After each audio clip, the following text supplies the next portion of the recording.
it seems to me what we're doing with artificial intelligence these days is it's more of a bottom-up sort of approach. We solve problem after problem after problem. If you read Kurzweil, his approach is more top-down. We're going to simulate and just simulate everything away. And this takes me back to, actually, it was in 1998 at a Telecosm conference where I was introduced to Kurzweil. You were the one who organized that. And Kurzweil, he was talking the same sort of game about simulation. And I remember there was a fellow named Michael Denton who was there, and he says, we can't even simulate a neuron. I mean, you think about a single neuron. You know, you've got the body, you've got dendrites. An average neuron in the brain is going to have 1,000 to 10,000 connections where, you know, you've got the dendrites, the axon, the cell body, the axon terminal, the boutons that connect then with other dendrites. You've got at least eight different neurotransmitters, you know, dopamine, serotonin, you know, you got the endorphins, you know, some are excitatory, some are inhibitory. Modeling all that, these are chaotic systems, you know, and I think Kurzweil would have to say, well, we're just going to go after the functional part of it, and we can simplify that. But where's the evidence of that? You know, that all of that sort of complexity with all those neurotransmitters is dispensable, that we can just substitute some zeros and ones or maybe some vector with some weights in it, and that's going to capture the neuron. We have absolutely no evidence for that, and that is then going to allow us to bootstrap that sort of simulation to get then a purely artificial computational system that will match up with all of human capability. It's ridiculous. I mean, there's absolutely no evidence for it. You know, if we're not able even to model a single neuron, you know, and I come at this, you know, I did a PhD with Leo Kadanoff at a time when chaos, nonlinear dynamics was the rage back in 1988. You know, you know, I think he has to put his head in the sand and say, you know, and basically hope against hope that all this complexity that we find at the level of single neurons is not going to undercut his attempt to do a computational reduction. And he's got no evidence of that. So I think because he has a reductionist perspective, that's why he views it in that manner. But it's more than that, because he talks about several possible reductionist perspectives. I mean, there's this high-level functional where it seems that we can just capture what's going on at the neuronal level very simply. But then he'll talk about a molecular level and even a quantum level. He talks at the nano level. Yeah. Yeah. He believes So it's you know, and so basically he's got a hope that things are not happening at a quantum level that are going to be crucial to our intelligence. Penrose, of course, thinks that consciousness is only explicable at the quantum level, right. And at that level of complexity, you know, you've got an informationally porous world. I mean, you know, there can be all sorts of other causal influences. I mean, if you're metaphysically inclined toward a soul or spirit, there's no problem with an interaction there that's not going to violate any sort of physical law. Okay, so we're going to jump into that. So our next topic is merging with AI. Did you want to go, George? No, I was just thinking of maybe questions from at some point. Yeah, hopefully in the next 15 minutes we'll have time for a question or two. So in the future, Bostrom envisions that most minds will be digital, which may be AI or uploaded human minds, which will have greater computational power, will live longer, and they'll be faster thinking. Thus, humans uploaded to digital minds will be able to operate at much higher levels and demand higher levels of income. Kurzweil envisions a human future in the 2040s that he calls a singularity, when nanotechnology will expand our brains with virtual neurons in the cloud, merging us with AI and expanding our intelligence and consciousness through millions of times the computational power biology gave us.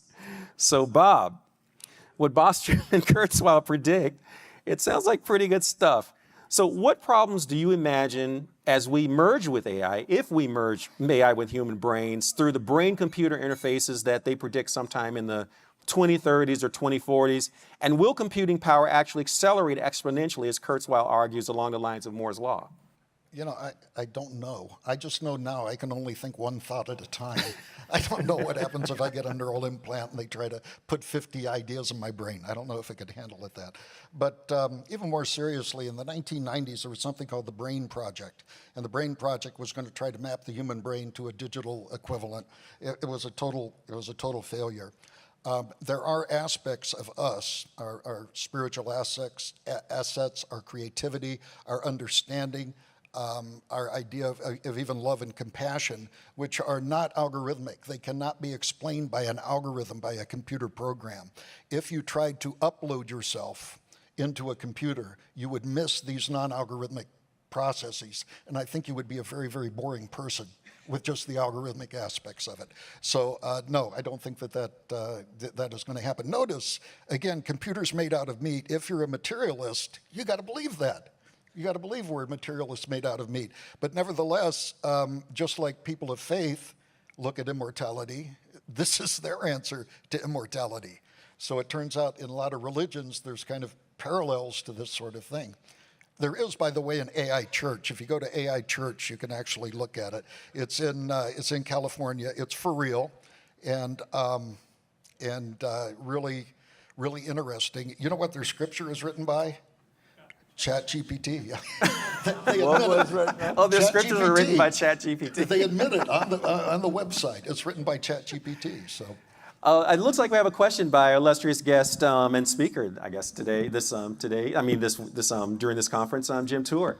Hey, Jim. Hi. So you know, I've long thought, because I've been a professor for 35 years, and I teach the same way that Aristotle taught. There's in a toga, right? there's that long ago, Jim. Students in a room, and I'm lecturing, and they're taking notes, and it's all the same.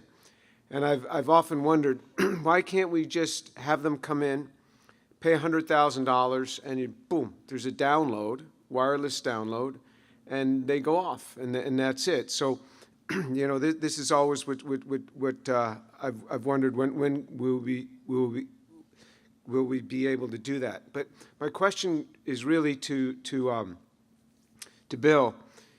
You said something very quickly, and it piqued my interest, that you said that if you get to the quantum mechanical level, then this idea of the spiritual becomes a lot more accessible. And I'm not disagreeing. I just find that interesting, because there are phenomena at that level that are really quite interesting, where an electron can be in multiple places at any one time. It's just more here than there, and could you expand on that? Yeah, I mean, I deal with this in a book that I titled Being as Communion, Metaphysics of Information, but the idea is a lot of, I think, these days in quantum mechanics, a lot seems to go deterministic in terms of a multi-world, multi-universe, so that you run the Schrödinger equation and it's conceived as deterministic. But you know, in terms of your actual experimental practice, you're always using probabilities. So it seems that there are irreducibly probabilistic things happening at the quantum level. So is there some sort of causality behind that? You know, some people would say, well, there's no causality. It's just, you know, it's just that it's following probability distributions. But it seems to me that is a point of nexus where a spiritual reality can, if you will, collapse the wave functions in certain ways. This is a very unpopular view among materialists, obviously. But it seems that quantum mechanics allows for an informationally porous universe in a way that a deterministic world, purely deterministic world wouldn't.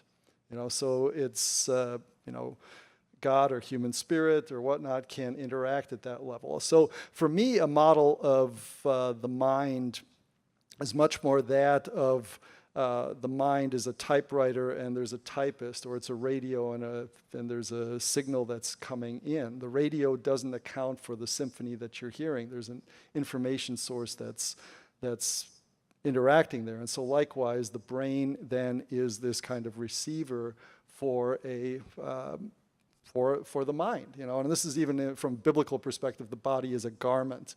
The soul is something that's much more fundamental. So that's the sort of picture that I go with. I find it compelling. I don't think the science can go either way, because in a sense it pushes it to a metaphysical level. But that's so that's a way I could see an interaction taking place.